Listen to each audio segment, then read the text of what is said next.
नमस्कार मिथिला। तो गर्मी में अगर आमरस नहीं खाओ तो मजा नहीं था। आई हमारा घर में बन रहा है आमरस।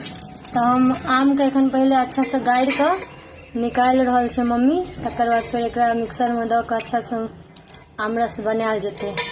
पूरा आम के ढाल रहा छे। तकर बाद दूध देल जते, फिर चीनी देल जते। आम ढार देल गेल छे, अब दूध ढारे छे मम्मी।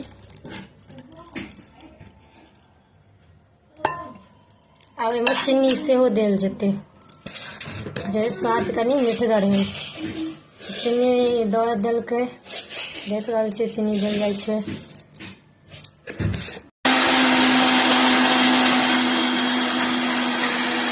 सकै छै एहन भऽ गेल छै, एकरा एक रत्ती और अच्छा से मिक्स कयल जेतै।